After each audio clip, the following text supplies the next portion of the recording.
Did you know that you can now use the Moza FSR wheel with non-Moza wheelbases with the help of some new, fairly cheap accessories? Now, I've got a review of the Moza FSR that you need to watch before you get too excited, but the point of this video is to highlight that it's now possible to do this. Now, Moza provided the FSR adapter and Universal Hub free of charge to allow me to check this out. All components are listed in the description. If you're looking to buy, then use those links to help support more from me, and thanks to everyone that's done so previously. The Moza FSR is to date the only wheel they've made so far with a data port, and that port now connects to the Moza Universal Hub, which creates an independent link between wheel and computer, as well as some other bits not yet seen. The FSR physically mounts to whatever wheelbase you're using with the help of a QR adapter, which has an industry standard 3x50 or 6x70 bolt pattern.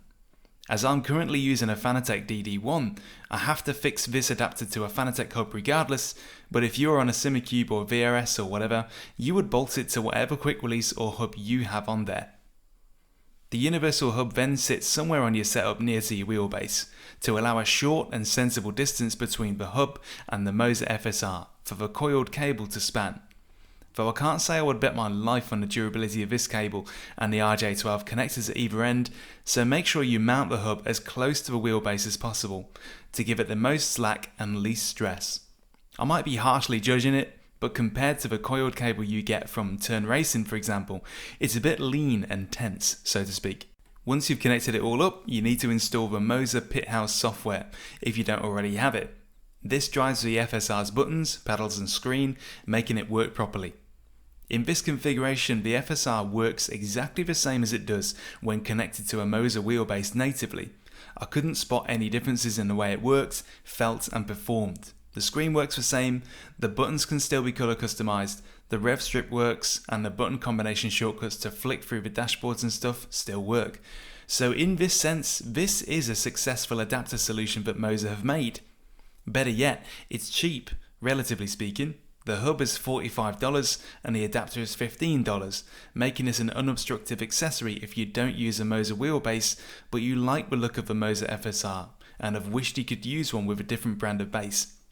I'm sure other brands would charge a lot more for this functionality, so fair play to Moza for keeping it reasonable. They can hardly be accused of gouging here. Shipping to the UK for just the adapter and Universal Hub works out at £8 direct from Moza, but add an FSR wheel and that jumps up to £38 due to the extra size and weight.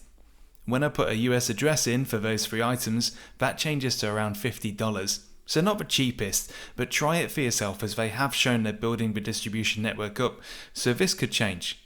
Regional distributors also exist, so check the description for info on how to find them.